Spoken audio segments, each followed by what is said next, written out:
he's swinging at bad pitches. That you don't put the fear in the pitcher. They know you're not going to swing at bad balls, or they can continually get you out the same way. They'll change your pattern, but it's up to the hitter to make them do that by driving that ball. Shallow right field, knocked down by Casilla. Now the Phillies are retired here in the 5th inning. They do get 2 on a home run by Freddie Galvis. We've completed 5. On to the 6th inning on the St. Patrick's Day, with the Phillies leading it 4-1.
Miss out on any Phillies news, alerts, or inside information. Sign up today for the CSNPhilly.com Phillies newsletter.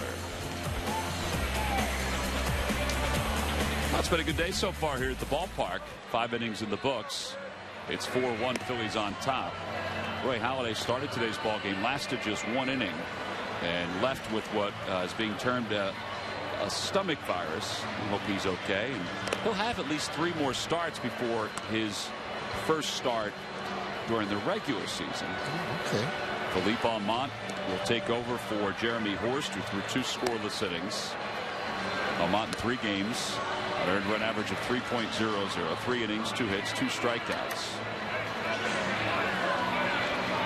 And he'll come on to face the bottom of the Orioles order.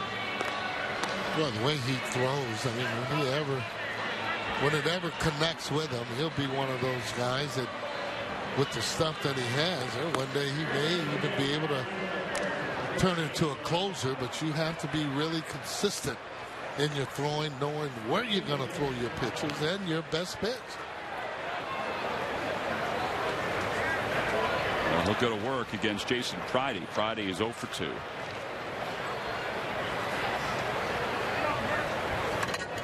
Pridey is flied out to left, and he's also flied to center.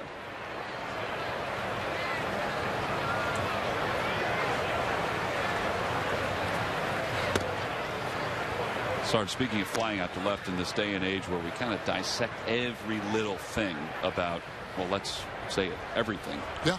I think Darren Ruff on a few plays today has looked a little more comfortable out in left field. Am I overstating it? Have you watched the way he's moving? Even that fly ball that Friday hit earlier. Yeah, watched his feet work. Right now when he's going back, he's not panicking, and he's going to learn. And the reason why too, though, because he wants to be able to do that. But yeah, he does look a lot more comfortable. On that home run that was actually hit, he may not have caught it, but if he can get back to the wall and just turn the other way, you'll have a better chance. He still was kind of going back and hit that wall going backwards. And when you hit that wall, you want to do it more so on the side. That gives you a good chance to catch the ball. Inside and low, Pridey's aboard of leadoff walk. All right, here you go, Sarge. Yeah, this is what I'm talking about right now. If he could have gotten back and got to the side and did that same jump, first of all, he would have been able to jump higher. Not to say he would have caught it. He would have been in position to be able to catch the ball if it allows him after his jump. But he is looking a lot better and going back after fly balls, even in coming in. Don't see that panic look on his face. Pierce homered his first time up. He has the only RBI today. And now Kratz will go out to the mound to talk to Almond. He's lost the strike zone as we begin this inning. See, and those are the things, too, that Rich Doobie, the pitching coach, Charlie Manuel, are looking for. A guy like Almond, can you bring him in, even though he has a good arm in tough situations there? Bases loaded, runners on second and third, and knowing that he's going to make his pitches.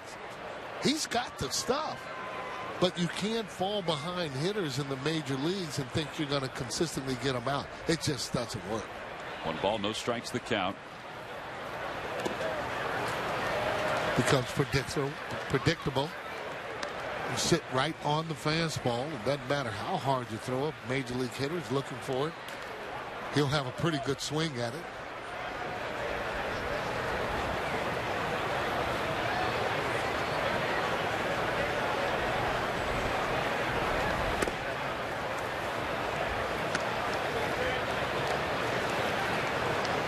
Sometimes I just don't get that. You come out of that bullpen, and I'm sure you're throwing strikes and you're feeling good about yourself.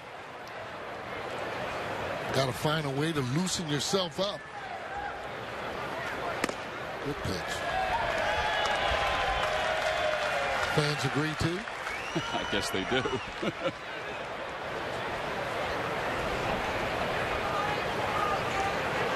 He can become a pitcher that can intimidate hitters because he's just so tall. Well, that'll intimidate you if you're a hitter coming in on the hands like that. I was going to say he does throw from the side as Rich Doobie will go out and try and settle him down. Back-to-back walks to start this 6th inning.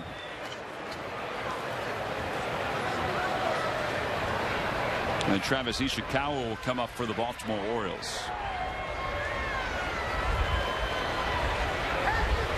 Rightfully so, because of his size and because, as you said, Sarge, as hard as he throws and the way he releases the ball, Phillies are intrigued by Philippe Almond and what he could do, not even in the 8th inning, because that's Mike Adams' role, or the 9th inning, because that's Papelbon, but even in the 7th inning to get a right-hander out or to pitch a full inning of work. Yeah, not only that, Tom, too, I think there's a lot of our scouts that thought this guy can be a guy that you could use in the 8th inning, possibly in the 9th inning, and only because of his control, he is not there in the major leagues where he should be, for me, all the time. I mean, he throws from the side, tough on the right-handers, just can't seem to throw strikes in that. Ishikawa is 0 for 2. He is struck out and grounded out. And it's 1 ball and no strikes. You start throwing ball after ball, you just start getting tighter and tighter. That doesn't spell anything good. He's looking for a double play ball if he can. Well, they're going to start to get somebody up in the bullpen. Yeah, he won't be swinging at this pitch. Well, usually hitters will make you throw a strike, especially in this situation when you see that a pitcher can't find the strike zone. This really, for me, should almost be automatic that you take this ball. There you go. That's right down the middle, almost. That's Jordan Woodcott, who's up and throwing in the bullpen for the Phillies.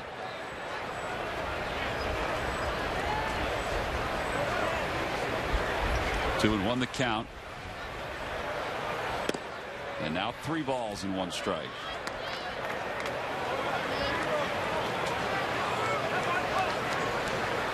Your confidence as a hitter, you'll make him go 3-2, and then you still got to get the pitch you want, which will be a fastball. He's already proven so far he can't get that breaking ball over. Gift.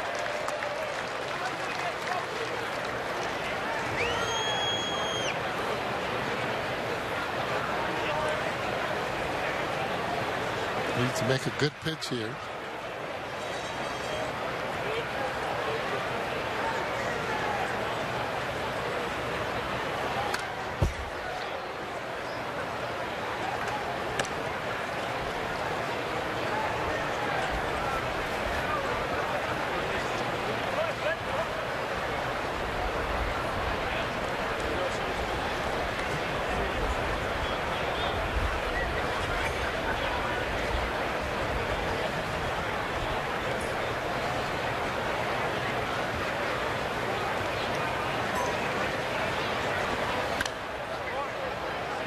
Ishikawa fouls it away.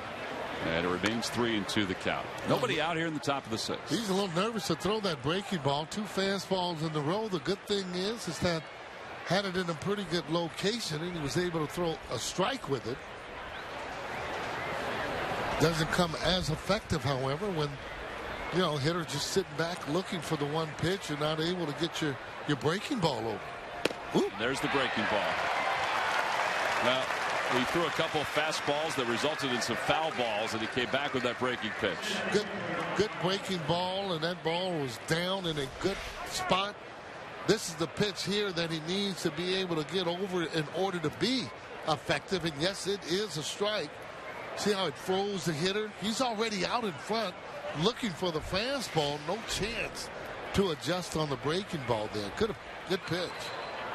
Now Trayvon Robinson. Robinson is 1 for 2. He struck out his last time up. Singled in the second. Comes back again with that breaking ball. It's 0-1. Sign of a good catcher. It seems you're able to throw that 3-2 breaking ball. You'll have the confidence to throw it with no strikes or balls. Eric Kraft certainly has caught a lot of Felipe Almonte's pitches during the last couple of years down in AAA and even in the majors last year.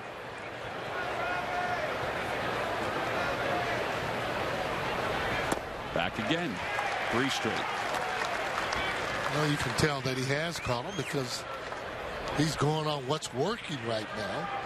Took a chance on that 3-2 breaking ball. Got it over. Now he's got confidence, and that's what pitching, that's what hitting all about. You got to have confidence on this level.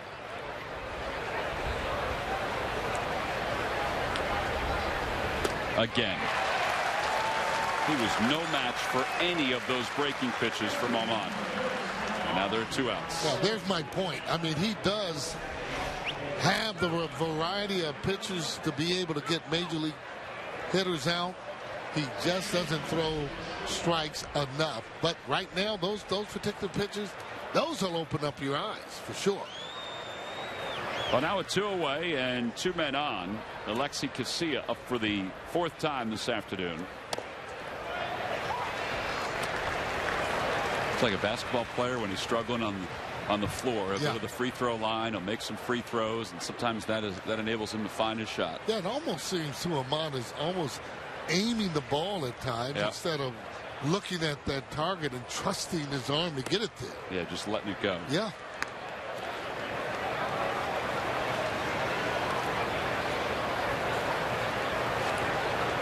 Should do great for his confidence if he can get this hitter out, especially after walking the first 2 batters that he faced.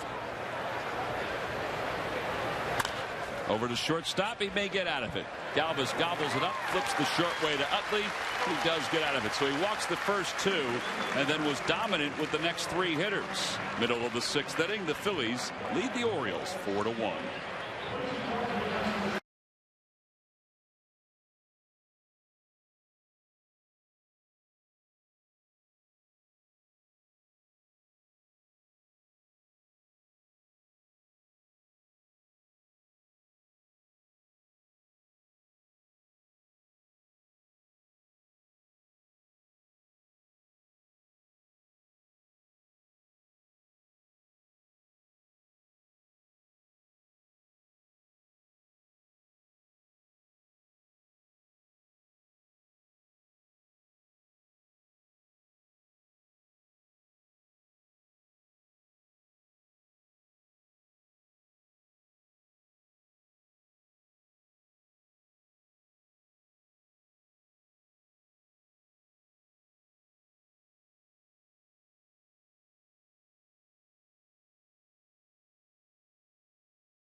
Thomas Jefferson University Hospitals. Call 1-800-JEFF now for an appointment. And by Xfinity, the official HD triple play provider of your Philadelphia Phillies. Bottom of the 6th inning, Phillies lead it 4-1.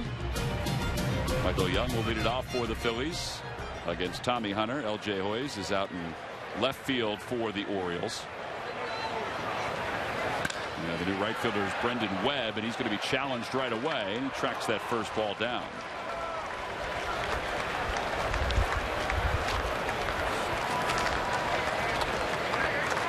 So 1 pitch, 1 set aside here in the 6th inning for Tommy Hunter.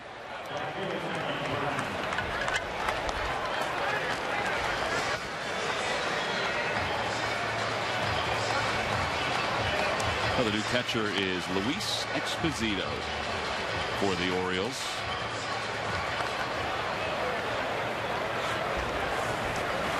Danny Valencia is over third base for the Orioles. And the first pitch to Brown is a strike. There's Valencia playing third base for Baltimore. Left side of the diamond is different. Adrian Marin is now the shortstop for the O's. And as Dominic Brown hits one just over our heads and back toward the screen, it's 0-2. Dominic is 0 for 2. He's got an RBI.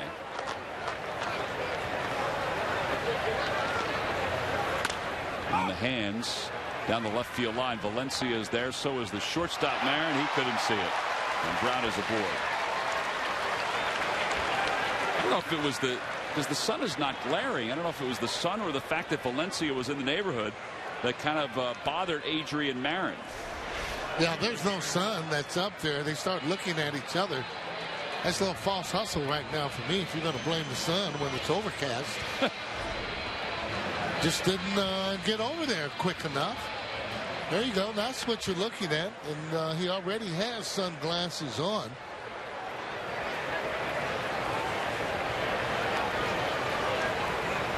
Well, now Darren Ruff is the hitter. And the throw over for Dominic Brown. The new second baseman is Buck Britton. Sounds like a superhero. And you just saw the new first baseman, Chris Walker, who just took that throw.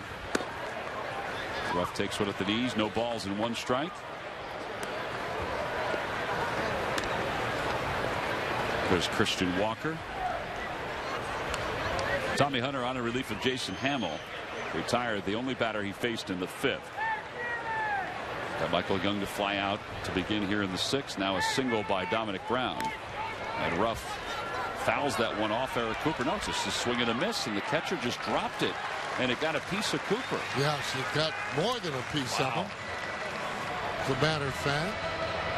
That's why I thought he had actually fouled the ball off. And umpires don't like that. They'll tell the catcher, hey, catch the ball, would you? Guess he did miss that. Good read, however, by Dominic Brown. Swung and missed it. Went off of the catcher's glove. That's what umpires do not like. Well, that's got to be a pass ball. That went right off the wrist of Eric Cooper, the home plate umpire. So now runner at second. 0-2 the count to Ruff. And he fouls it away.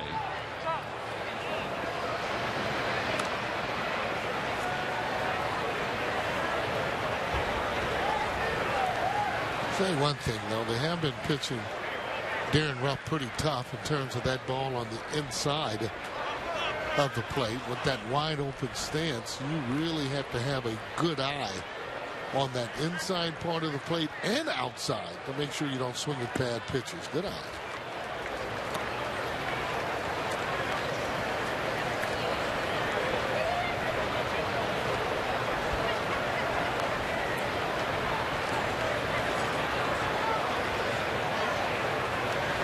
Line drive, base hit to left field.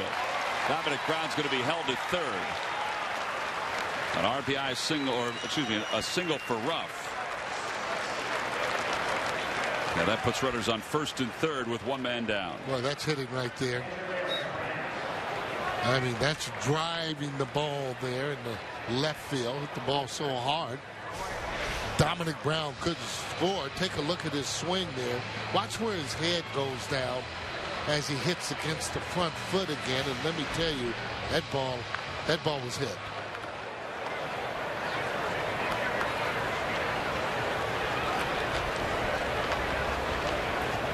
Well, here's Kratz. Kratz is 1 for 2. Lays off a high fastball. Kratz doubled and scored in the third. Struck out in the fourth. He'll be followed by Jermaine Mitchell with the pitcher spot due up next. Mitchell is out of the on-deck circle. Phil's trying to add to their lead. They lead it 4-1.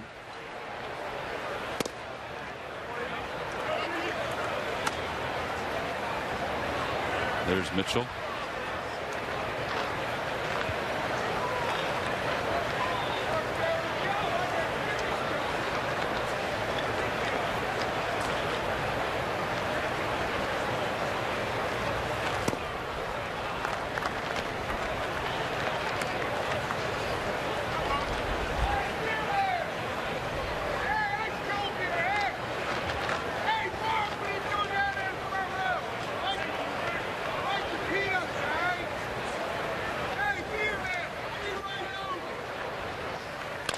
Ground ball left side. He might be able to turn 2. There's one. And not in time. Kratz is able to hustle up that first base line. A run does score. And it's 5-1 Phillies. Give an RBI to Eric Kratz on the fielder's choice. Oh, boy. Mark your calendars now for the first Hatfields Phillies Franks Dollar Dog Nights at the Balls Park. The first one is Tuesday, April 9th, when the Phillies take on the Mets, and then Monday, April 22nd, where the Pirates come to town. You can check out all the Dollar Dog Nights by going to Phillies.com.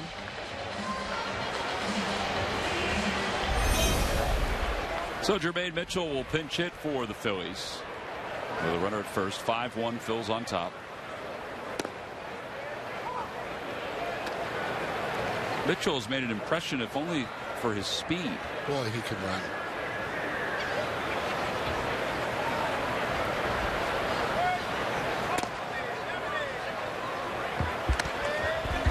One thing you cannot teach, and that is speed.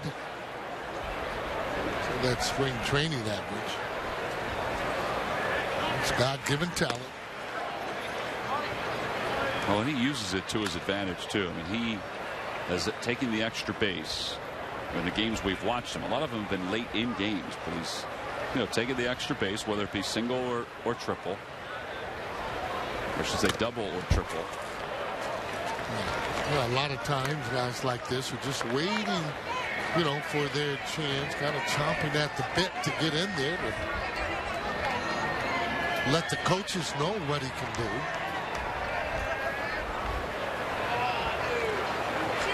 You start hitting that ball, you start running and doing the things that you know that you can do as a player. That's what makes it easier for you to get on a major league roster. So you brought up a point today that guys during the spring, if they show they can do a certain thing, sometime as the spring moves on, Charlie Manuel or somebody from the staff will remember. Oh yeah. Hey, listen, this guy did this during the spring. Swing and a miss. Hunter gets a strikeout of Jermaine Mitchell. The Phillies get one more run thanks to a ground out by Eric Kratz. So we've completed our first 6 innings here on St. Patrick's Day. The Phillies lead the Orioles 5-1.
Things are picking up for Murph out there. Huh? Oh yeah.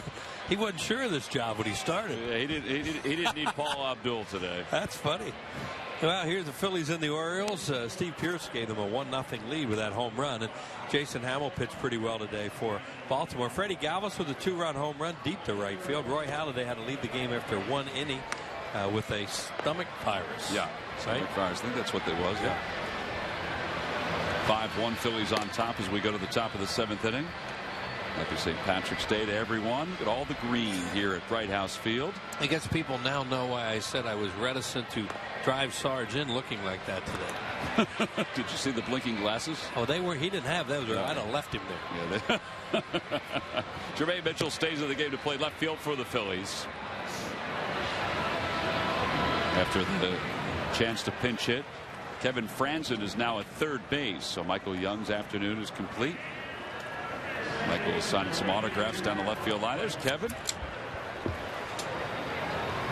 And the new pitcher is right-hander Jordan Whatcott, 27-year-old, out of the University of Utah. Last year between AA and single A. You knew this was going to happen today because with the pitching problems they were going to have this afternoon, some of the young guys were going to come from the complex, which isn't very far away. Throws a first pitch strike to the first hitter he faces, and it's no balls and 1 strike. Buck Britton last year hit .289 with 9 home runs and 54 RBIs in the minor leagues.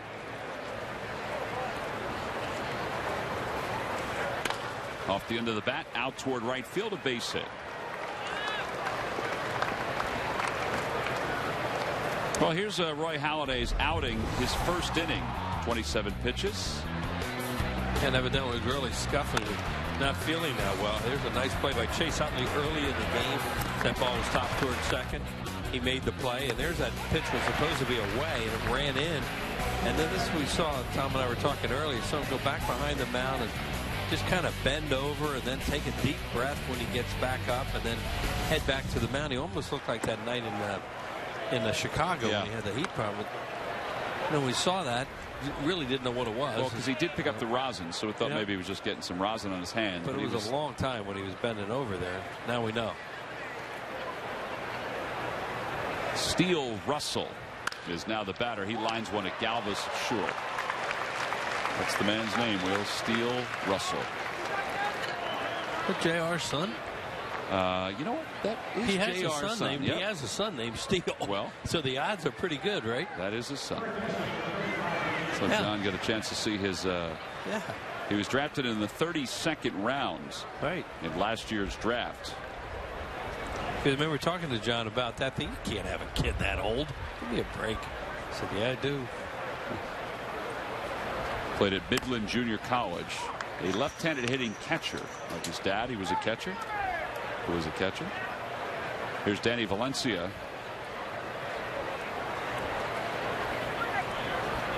It's a good Oklahoma name, huh? Steele Russell.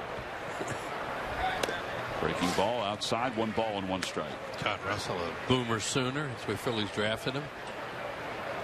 Michael Young, his photo taken down the left field line.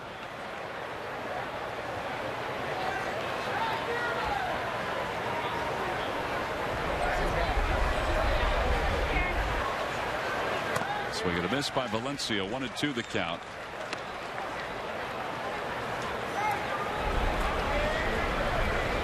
Whatcott, we said last year, split time between single A and double A. 3-3 with a 3.78 earned run average. Got a pretty good fastball. It's tailing pretty good toward the plate. Not a big guy. He stands at 6 feet, 198 pounds. We mentioned he's out of the University of Utah.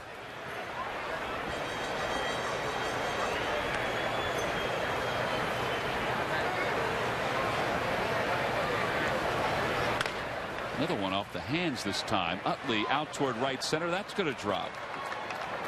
He's given up 2 hits in this inning, and neither one has been hit particularly hard. Yeah, the first one was off the end of the bat. Almost sounded like a broken bat, and that was a parachute. Steele Russell's ball was the hardest hit of the 3.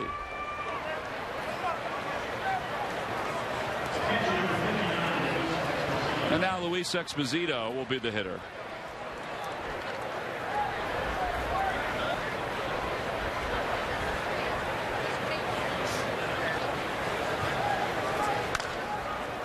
It's no balls and 1 strike.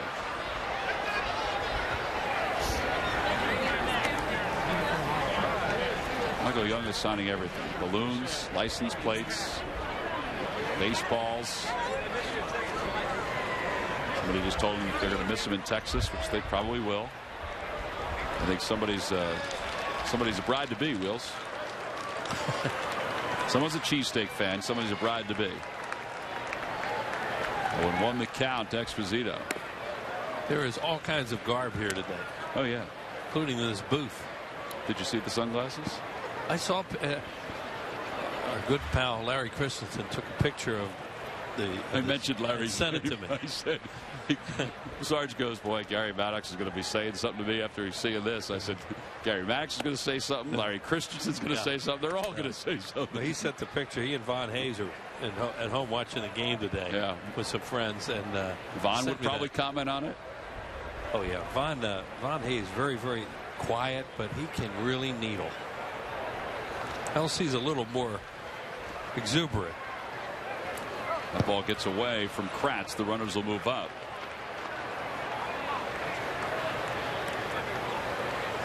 Second and third with 1 out. Yeah, the comment from Sarge, Wheels, before we showed him with the glasses was, you know, I don't really like to try to put myself out there to really stand out, get a lot of attention. Yeah, they put a spotlight right on him with that. Here we go. There it is. Wow. Wow. We couldn't decide whose glasses we liked better. His did light up, though, so he probably got the nod. It's ball 4. The bases are now loaded. I'm telling you, when I saw him in the parking lot this morning, I almost kept going after I almost hit him. When he jumped out from between some cars accidentally, unlike you who had done it on purpose, he jumped out accidentally and almost nailed him. And then I saw that outfit. I said, you ought to just stay here. Well, he kept saying, he kept telling us about the bow tie that he had. And I kept trying to explain to him, I said, Sarge, we're wearing a golf shirt that day. And he said, hey, man, can't you get one of them Oxford shirts that we always wear?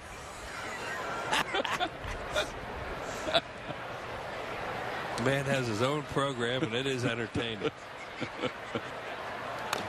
Ground ball foul, and it's 0-1. Hey, man, can't you get one of those Oxford shirts that we wear? In green. There's a lot of them out there. There's a huge market for those.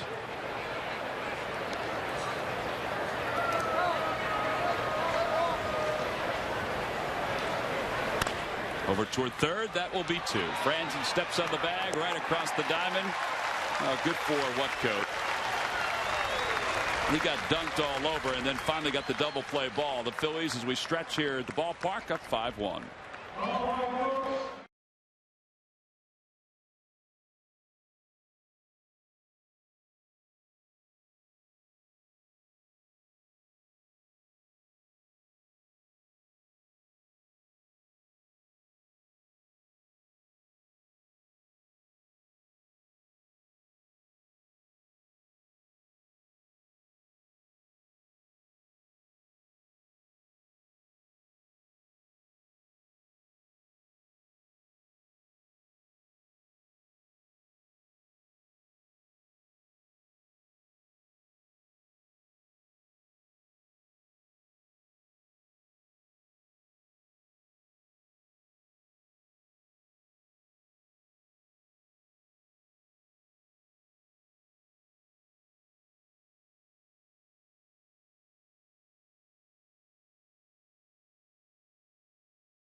Sunday, April 7th at 1:35, the Phillies will take on the Kansas City Royals, and all fans 14 and under will receive the Ryan Howard wiffle ball set. Compliments of IBEW Local 98. Get your tickets now by going to Phillies.com. You can do that 24 hours a day, 7 days a week. As Ben Revere leads it off against Tommy Hunter. Revere today has scored a run, has driven in a run. He's doubled. He's grounded out. He's had himself a good day as we start the bottom of the 7th. And now it's no balls and 2 strikes. Phillies with 5 runs on 8 hits. The Orioles 1 run on 8 hits. They stranded 5 through the first couple of innings.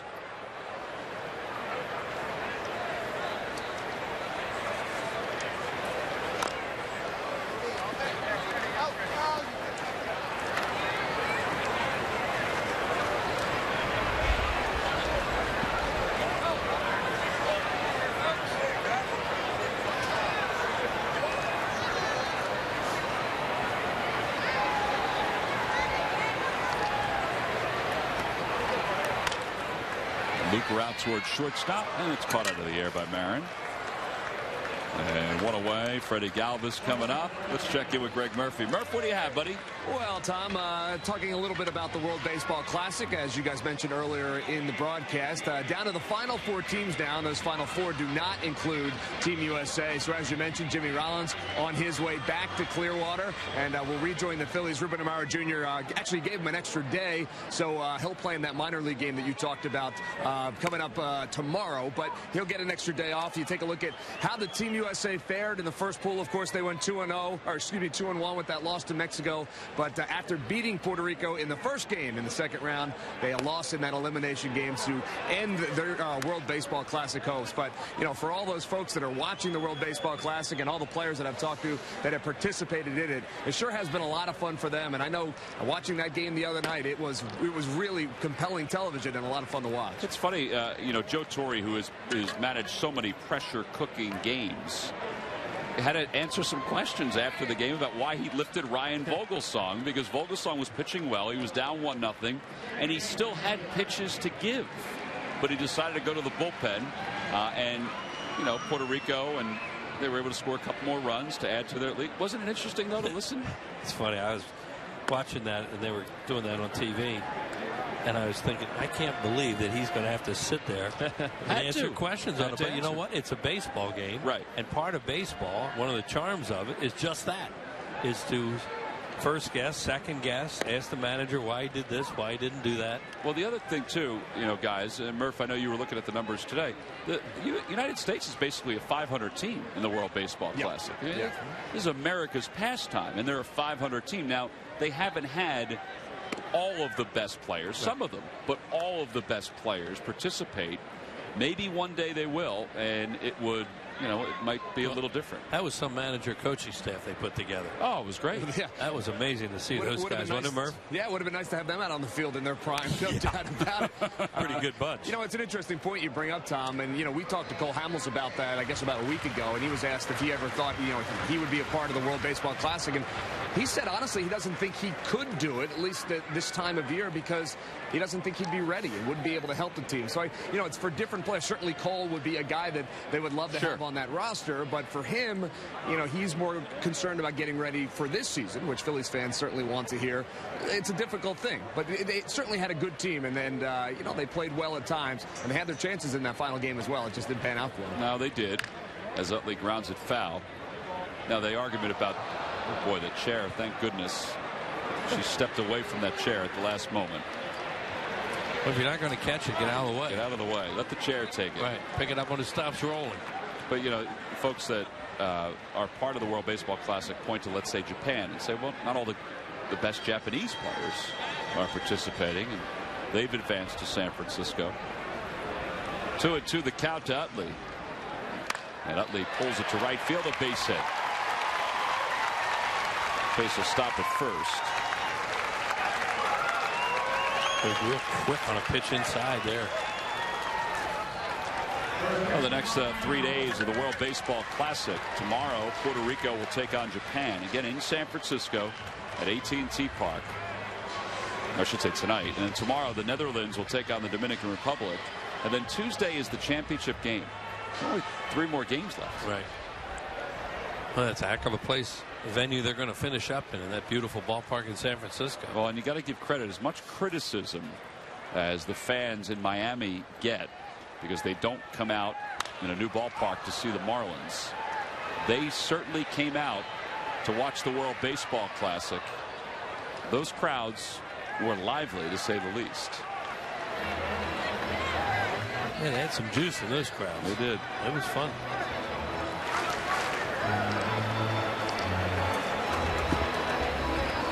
Interested to see what happens in San Francisco with the large Japanese population that's out there. Sure. 0-1 the count to Howard. Well, they'll be the crowd favorite out there, you would think.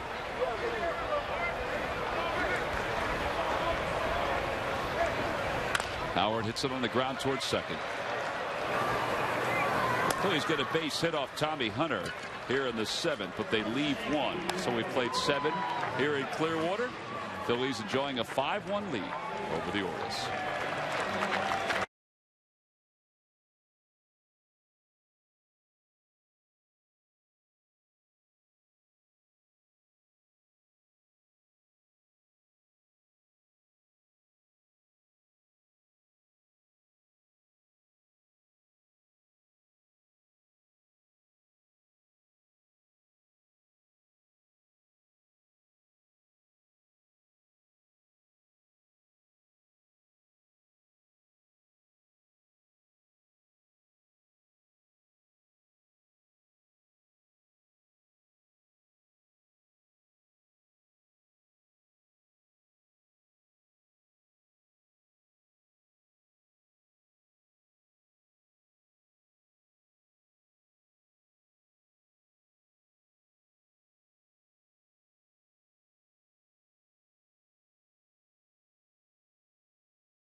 How much we love St. Pete Clearwater. That's right. We were giving away 30 trips during the month of April. Log on to ineedsun.com every day through April 30th for your chance to win a 3-day beach getaway. So 30 trips will be given out during the month of April. And it's a great opportunity to come down and see this fantastic place. ineedsun.com for details. Phillies changes for the latter portion of the game. We mentioned Franzen was in the last half inning, so he stays in the game at third. Yuniesky Betancourt comes into play second base for the Phillies.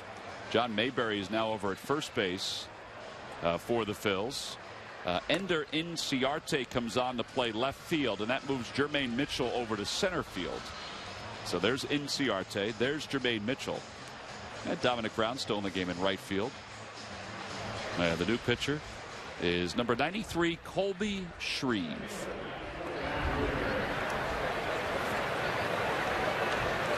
So Shreve takes over for Whatcott. Colby Shreve is out of Henderson, Nevada. Went to the College of Southern Nevada. He's been drafted a couple times, once in the 8th round by the Braves, and then again in the 6th round by the Phillies. Last year in Reading, he was 3-1 in 28 games with a 4.40 ERA. He spent time in Lakewood, Clearwater, and Reading in 2012. Facing John Rudiger, who's the center fielder for the Orioles, up for the first time.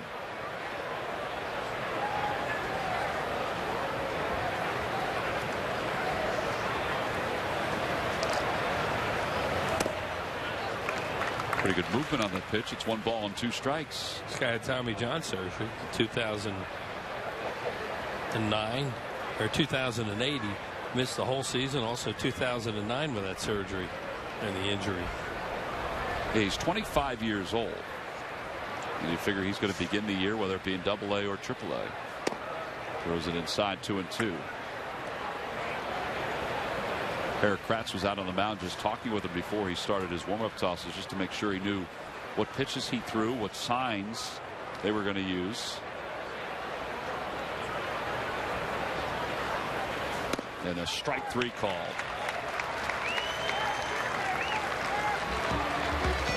Phillies baseball is brought to you by Citizens Bank, where good banking is good citizenship.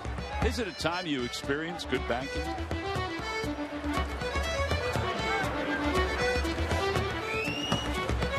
Well, it's a beautiful sight.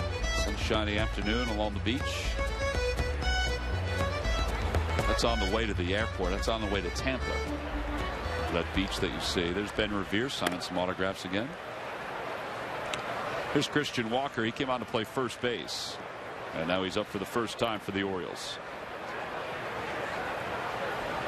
You want to talk about a nice ballpark. He played down in Aberdeen last year. If you head down 95 and you're on your way to, let's say, Baltimore to see the Orioles, if you want to go to DC to see the Nationals, on your right hand side, just as you get to Aberdeen, is the complex that Cal Ripken built. And you can literally see it from the highway. And that's where the Aberdeen Shorebirds play. And that's where Christian Walker played last year.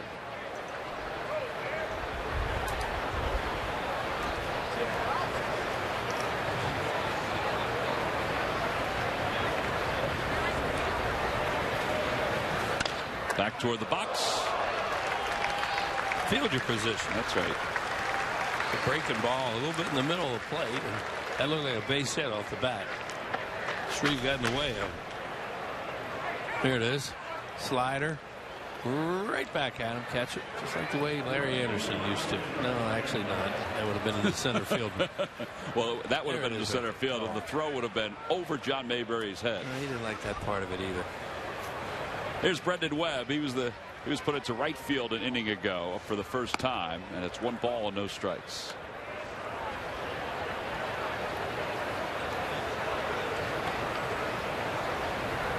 Under 24 games last year, 14 home runs, 61 runs batted in. That ball's hit off the end of the bat toward right. It may carry a little farther today than it will on most days. And Dominic Brown makes the catch. 1, 2, 3 go the Orioles. Pretty nice job by the young Phillies pitchers who've come in this afternoon to throw against the O's.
Saturday, April 6th, the Phillies are scheduled to take on the Kansas City Royals, and all fans 14 and under coming to the ballpark will receive the Jimmy Rollins replica Gold Glove Trophy, compliments of Turkey Hill. Make your plans now. Get your tickets by going to Phillies.com. There's that replica Gold Glove that we've been talking about all spring long. Nice giveaway.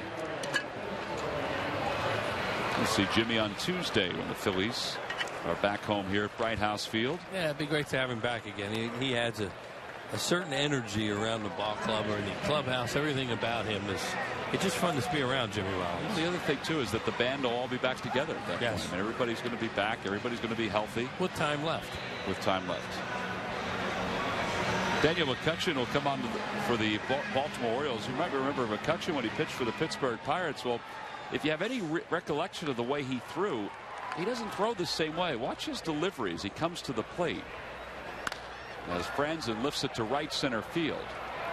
And a nice diving attempt and the catch by Rudiger. One away. Kevin really got jammed on that, but it looked like he was going to get himself a base hit for contact. That was a tremendous play by Rudiger, the center fielder. I mean, he had this thing really timed well. Right at this point, he knows, okay, now it's time to dive, and I can get it. And he actually caught that by plenty. Now one away. Dominic Brown, the hitter. Brown is 1 for 3 today with an RBI, base hit and a run scored back in the 6th.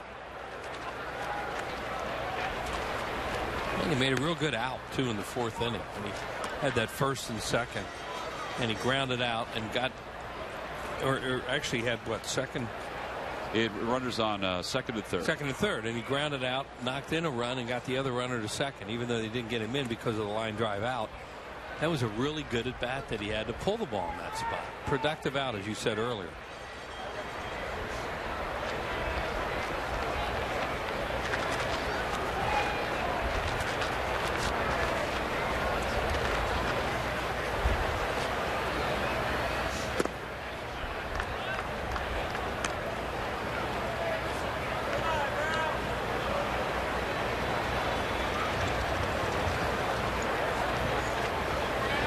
McCutcheon almost looks like they're grooming him to be a relief pitcher. Yeah. Since he's pitching out of the stretch, he was a starter with the Pirates. Off the end of the bat, a base hit for Dominic Brown, his 2nd hit of the day.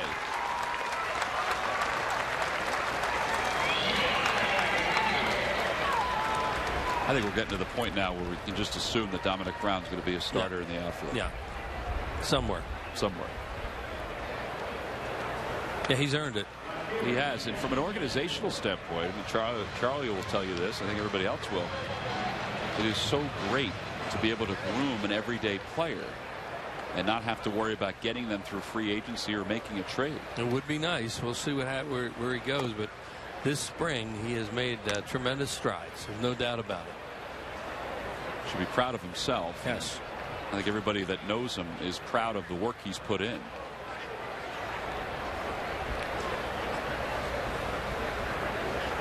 One ball, no strikes, the count to Betancourt. This guy likes to play too. That helps. It helps when you enjoy the game if you can, because it's so darn hard to play.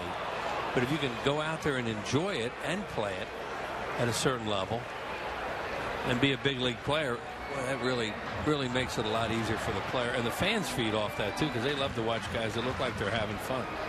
They all don't have that much fun because it's tough out there. It's such a failure sport. Talking about Mike Schmidt today, people before the game, how he didn't enjoy playing that much. It was work for him. Out to left center field. Rudiger's going to stay on his feet this time. Whereas the guy that we think about on St. Patrick's all the time, Sarge. Tug. Oh. Really enjoyed playing the game. He did. Sarge was kind of in between. I think Sarge enjoyed playing the game, but he was so intense all the time that it didn't come out as joy with him. It was just he was so competitive. He really played hard. Eric Kratz is 1 for 3, doubled and scored in the 3rd. He got an RBI and a ground out his last time up. Phillies trying to get to within 1 game of 500. They're 9-11-1 this spring.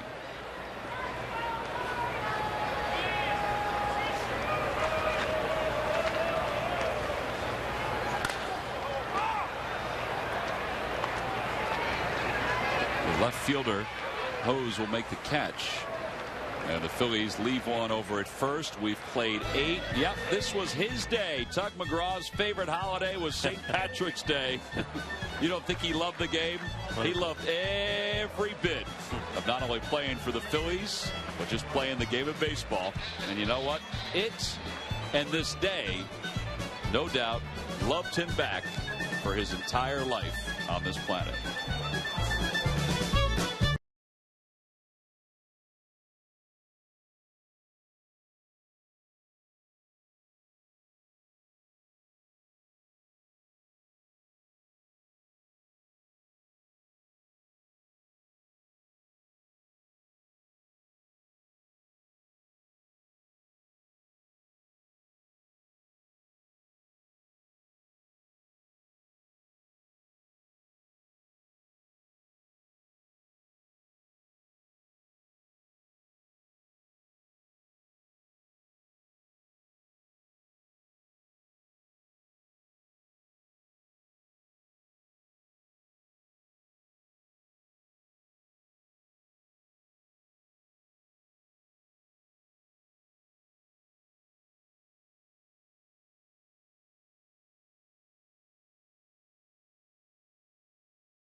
Phillies will be back on the air on Tuesday when they take on the New York Yankees. Yep, KK, Kyle Kendrick will be on the mound for the Phillies. We'll be on the Comcast Network that day beginning at 1 p.m. Eastern.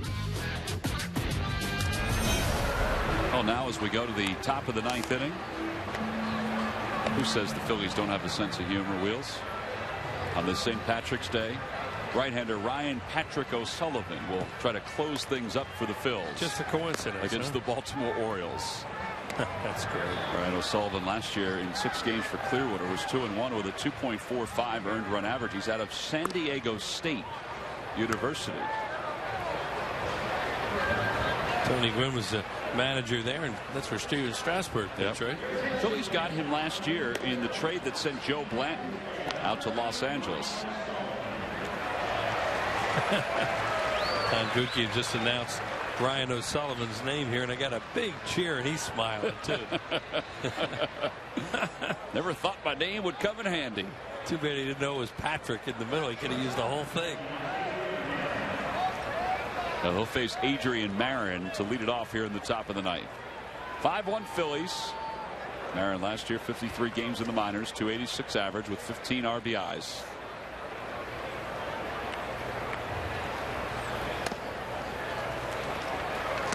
Owen won the count.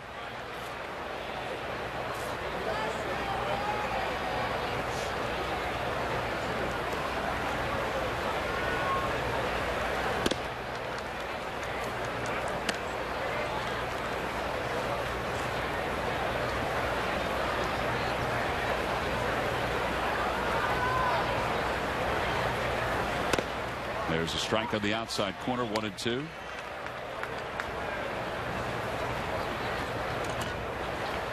I'm not sure if he's trying to have his hat a little crooked. I think just that's the way he's throwing. Breaking pitch hit foul toward the Phillies dugout. Those left-handers usually have it all a little crooked. Fernando Rodney's a right-hander. He wears his a little crooked in honor of his dad. He's different. Just a little bit off center. Up the third base line, Franzen charges. It's kind of a do or die play because Marin runs well. There'll be a base hit. So a runner aboard here in the top of the 9th inning. We mentioned Tug McGraw. This was his favorite holiday on so many fronts. In his see his numbers with the Phillies from 75 to 84. 94 saves. Was an all-star in 75. Of course, the world champion in 1980. He was a workhorse during the 80 playoffs, huh? Oh, he pitched a lot. He said that when he was facing Willie Wilson, he was done at that point. He just had to get him out. He said the biggest play, of course, of that inning for him was a pop-up Frank White hit that went off Booney's glove, and Pete Rose was there and caught it. He said, I don't know. I don't know how many more guys I could have gotten out. He says his left hand and fingers were tingling. He had just had it. Out of bullets. But Willie Wilson was struggling. He said, well, here comes Willie Wilson. I may be able to get him. I don't remember. Did he have any movement? Did he have any? I mean, no, he looked like Tug. He threw strikes, but he was running a lot of deep counts at that point, fouling balls off. He had just pitched so much, and he was so tired at that point. But the adrenaline got him through it. And Wilson, I think that was his 12th strike. Yeah, he didn't have the World Series. He did not have a good series. 0-2 pitch coming to Buck Britton. A great story in that one. And fans who haven't heard is that great scene when he wins the Phillies win the World Series. He jumps up and he's looking all over the place. Well, on the way in that day, he and Mike Schmidt they rode in together every day. They lived out in the media area, and they had made a game plan that if the Phillies, well, put it this way, Schmidt, he said, look, I know we're going to win tonight, and you're going to be in the game at the end. He said, I've always wanted to be in that picture at the end of the World Series. He said, wait for me. So sure enough, when you watch that thing, it's so cool to watch. Tug looks one way, he looks one way, he's shaking, and all of a sudden he remembered and he turned. Here comes Schmidt, he jumps in his arms, and that's in all the pictures. And they planned it. Meanwhile, Bob Boone's looking around saying, hey man, I'm the catcher, I'm supposed to be in that photo. Well, Booney, ground ball right side. That's base hit for Steele Russell. Booney in that shot, if you watch it real closely, is so exhausted also. He just kind of puts his hands up in the air and he just walks out to the mound. He had just had it, and he really didn't want to get in that dog pile that much. Well, the first Irish-born player was Andy Leonard. First game was in 1876. Wills, he was with who? The Boston Red Caps. Thank you. Yeah. 1876. Wow. It's an old game. Yeah. Denny Valencia is the batter. And a strike. It's 0-1.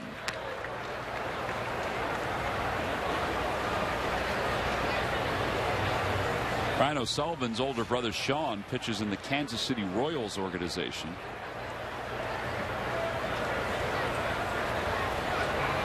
Originally selected in the 4th round by the Dodgers. Galvis, what a play.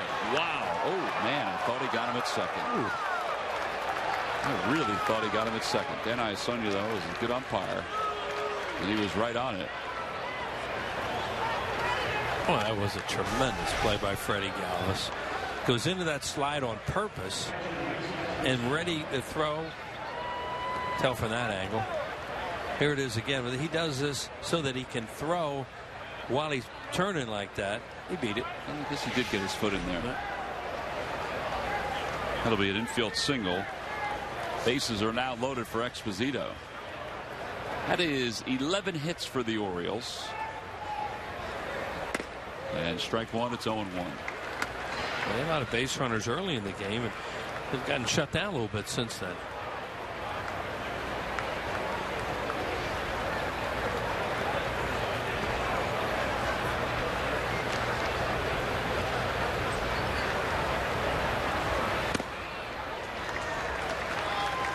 Guy's got some pretty good life on his fastball, isn't he? It looks like he can pitch away a little bit and get this guy out. He's really pulling off. It's so hard to tell in spring training, you know, how hard a guy's throwing unless you see some foul balls, because we don't have the radar. The hitters usually let you know.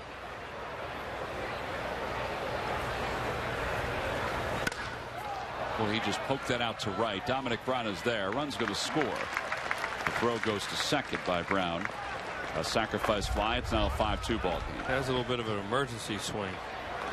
The idea right now is to stay away from right-handed hitters because the wind's blowing a ton out to left and left center. That's where you really get hurt. And right field's going to knock it down, as we just saw.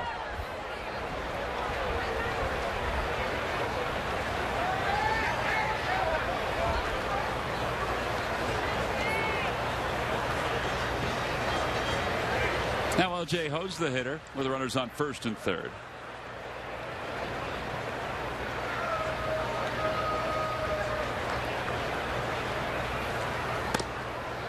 Ball inside, 1-0. O'Sullivan did start 9 games last year when he was in the Great Lakes League.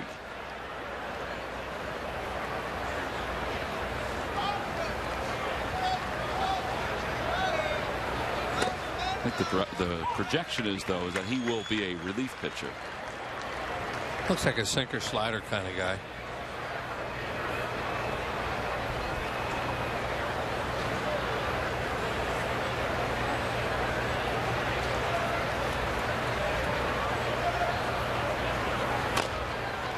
And that was the sinker right there. It's 1-2.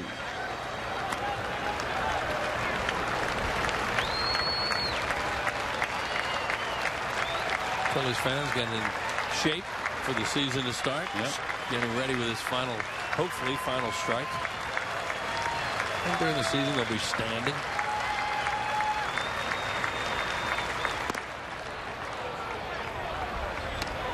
A little high, 2 balls and 2 strikes.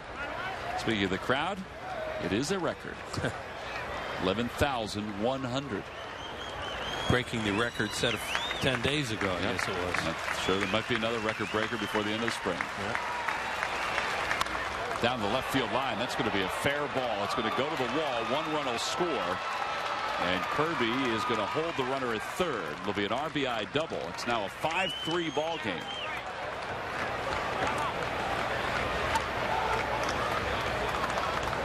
As the tying runs are aboard here in the 9th inning. Yeah, Kirby wanted to make sure he didn't get the final out at the plate. That's just a mistake. You mentioned you want to stay away right now from the right-handed hitters if possible. You're going to get help if you hit the ball to left field. You're not going to get any help to right field. And he just made a mistake in. Well, Rich Doobie going out to the mound to talk to the young right-hander. Kirby did not want to get the guy thrown out at the plate there to end the game when that isn't even the tying run or the go-ahead run. Plus, Charlie would have been all over him if that had happened. Charlie Manuel and Wayne Kirby are such close friends. Oh. Well, the funny thing was, before the ballgame, Charlie walked all the way out to the third base coach's box. Literally walked out before the national anthem singer started to sing and just stood there and said, "This is where you need to be." Just reminding Wayne Kirby that's where the third base coach's box is. He really likes Wayne Kirby and vice versa. Well, here's John Rudiger with 2 outs and runners on second and third. Phillies do have a left-hander warming up. It's Brendan Lafferty. You just saw him. It's 1 ball and no strikes. Rudiger struck out his only time up. He's 0 for 1.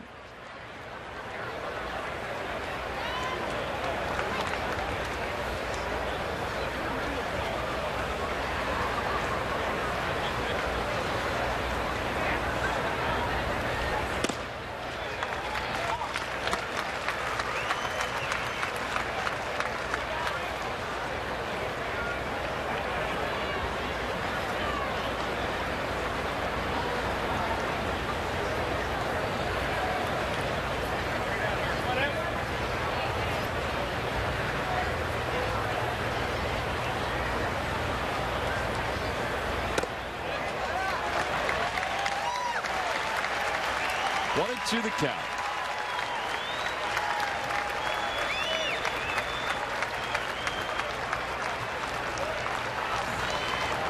Down to the last strike again. Let's see if he can finish it off. I think he's still a pretty good breaking ball there.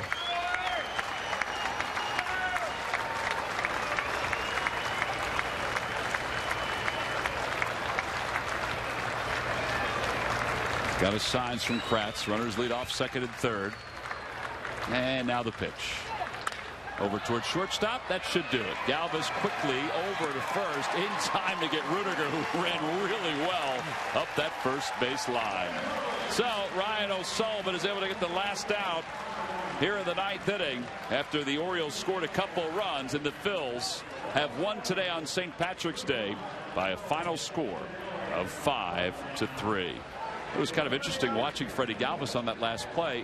He peaked at one moment and realized, man, that guy is moving up the first base line. He was moving. And he was moving, so he quickly made the throw over to first base. So a good win for the Phillies all the way around. They are now 10-11 on the spring. The only hiccup today was the fact that Roy Halladay pitched just one inning because of a stomach virus after one inning of work. But Charlie Manuel used the bullpen and managed to get the team through. And they won it by a final 5-3. And he has one last gesture for Wayne Kirby, his friend from the Baltimore Orioles, as he rolls off the field. Now they're putting the cage on the field. That means there's going to be some extra batting practice. Yeah, stay loose out there in left and left center right now with that wind blowing out. They're going to do some hitting. It's not unusual at the end of spring training, and even during spring training they have certain days where they want to do a little extra hitting, and you know he's going to stand right behind the cage in the spot where he normally is. Yeah, talking to he's leaning over saying something to John Russell and also Wayne Kirby. We'll see who the hitters are. They're going to come out and take some extra batting practice.